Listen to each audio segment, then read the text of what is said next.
Laban lang ng patas, ano? Opo. Ate, bibidyo lang kita, ano? Ipopost ko. Ba't tiga saan ka ba? Terminal po, kuya. Ha? Terminal po. Hindi ba dati ikaw yung merong tricycle nun? Nasaan na yung tricycle mo? Nakakuha ko na kuya, hindi ako makapagbundas ko eh. Oh, Nauwi ng bundas. Nung kita ko, nauwi lang po doon. Hindi ako makabili ng pagkain na sa hospital. nasan yung asawa mo? Iniwan po kami kuya. Dati-dati nakita ko nakangkas pa yung asawa mo sa tricycle mo. O anak mo yun? Anak ko po yun. Hmm.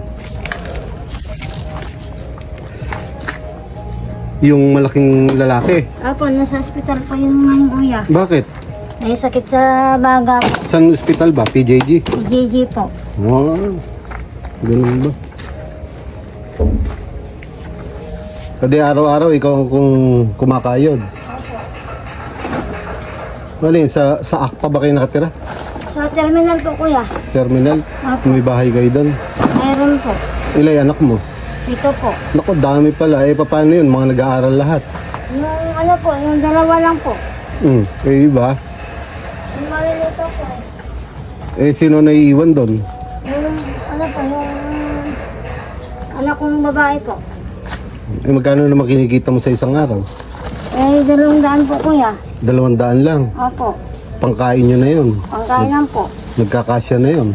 Hindi nga po kuya. Yung bike ko, inupahan ko pa. Yung bike? Opo. Bakit? Magkano pa ng bike? 50 po. Dahil inalis mo na yung kan, Opo. yung motor. Opo. Bike kasi, mura din kasi. Sa motor kasi, gasolina ko pa, bundarin ko pa. Pagka bukas kami, buwan-buwan, kukuha ka rito ng mga kalakal dito. Opo. Para kung ano ba, ipon na. Kunin mo at nagiging sukal na lang din. Ito, ang dami mo pang nakuha. Oh. Opo. Tulong na rin sa iyo yan. Basta't laban lang ng patas, ano? Opo. Hindi ba kayo binagyo? Sinabi nga po kuya, bubong na rin sila ngayon. Ano yan? Umuupa kayo doon? Hindi po. Sarili po namin kuya. May kuryente naman kayo. Wala po.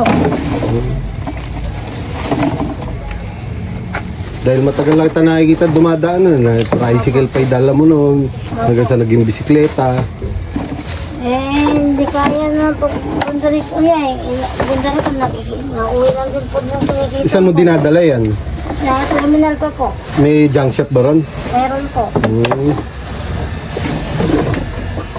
Ayan, malaking tulong yan. At imbis na umikot ka ng matagal pangkalahating araw mo nang ikot yan, ano? Opo.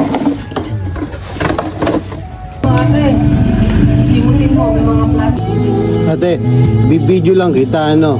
Ipopost ko. Ngayon, kasi naawa ko sa iyo kung in case lang na meron tumulong sa iyo, makakarating sa iyo dahil palagi ka namang umiikot dito halos araw-araw nakikita ko ano. Ngayon, kung halimbawa may tumulong, bibigay ko sa inyo. Pero kung wala, ikaw na lang tutulungan ko, halimbawa sa mga kalakal, ganon. Dahil naawa ko sa iyo, 7 pala anak mo. Ano pangalan mo na? Gigi po. Gigi. Sige. At pagbutihin mo lang at kita mo, ika-ika ka na. Nabagsakan ka pa pala ng Hardiplex.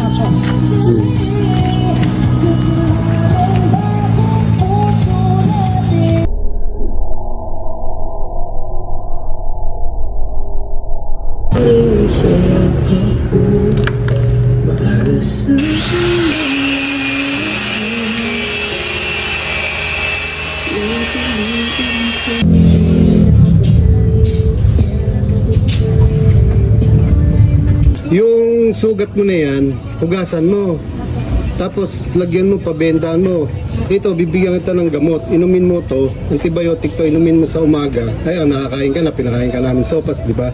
Pwede mo nang inumin yung isa. Ngayon sa gabi, inumin mo pa yung isa bago ka kumain. Ha? Pero, ang importante, magpatingin ka.